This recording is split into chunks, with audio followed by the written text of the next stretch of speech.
একেবারে বললো কাটা, যমুনা দেয় জমকে ফোটা, আমি দিই আমার ভাইকে ফোটা।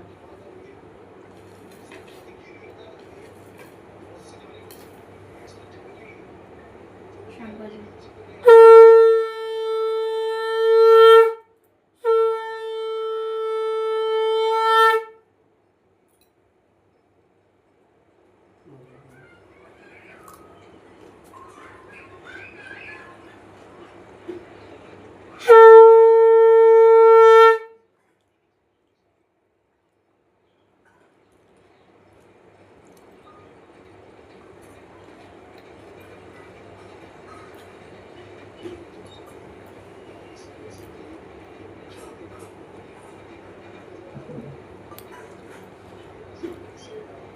তোমার দুই ভাই এক জায়গা বসে তো চলো না, ধার সেই দিকে এসো।